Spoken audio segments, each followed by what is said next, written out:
Hi YouTube again. This is the Chronic Prepper, and I am doing another video for this week, even though I wanted to do only once a week, but I figured this is something to go on with my introduction, because, well, the rest of my videos I kind of want to be more like what I do and my kits and how I prep things and other things like that. So I'm going to start with this. So I started out really like, oh my gosh, I love this prepping thing. But I ended up realizing that with my chronic pain, I really can't have as much things as I originally wanted to. So I decided, okay, I need to research this and see exactly how much I should be carrying. I'm currently a little over 200, but I'm trying to lose weight desperately. It's very difficult because of my pain and everything, but I'm getting better at it because of my medication and trying to do more cardio stuff because that's really all I can do. I can barely do any strength training. So because of my fibro, and my body type and all that, I'm aiming for like a 130 for my goal weight. But the thing, and it says that the max weight for 125 is 30, and it's a little over 30 for 130. So I am actually going to go with the max being 30 only, because then I don't have to worry about my back giving out or whatever when I'm walking and all that stuff.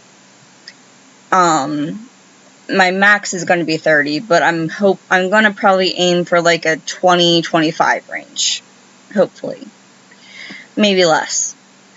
I'm also looking into natural alternatives as much as I can, because if stuff went bad, I wouldn't have my medication very much. So my medication that I have the lower doses, and I do have some that I forgot to take for a while.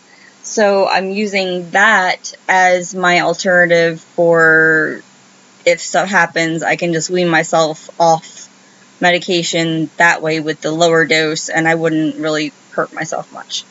Plus, I take vitamins to help with lots of my other issues. I found that for chronic pain, at least for fibromyalgia, there's a couple things that are naturally able to help me manage my pain, such as diet. If I don't eat any gluten or anything like that, my flares don't happen as much and it doesn't hurt as much. And there's lots of foods that I try to eat that are anti-inflammatory, like watermelon and strawberries. Watermelon being my favorite fruit. I also try to do my stretches every day, every morning when I get up, because I'm usually very stiff in the morning as usual. But the stretches help stretch my back out and help me be a little less stiff. The kinesiology tape, which I'm going to call kinetic tape because it's easier to pronounce that way.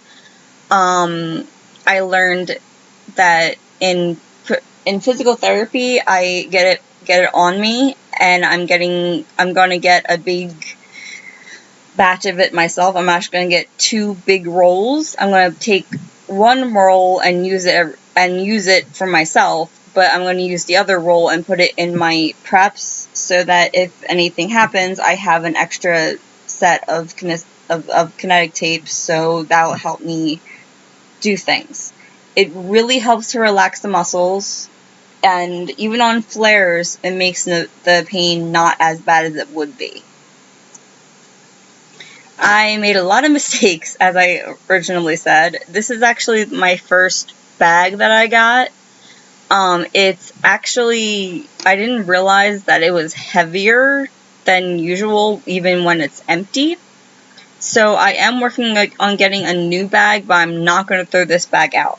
When I learn how to drive, which is on my list of things to do that is important, I am going to make this my car bag. Like, it's going to be filled with supplies for just in case reasons, in case I can't go home and get my regular bag, and I can live out of this bag if I needed to.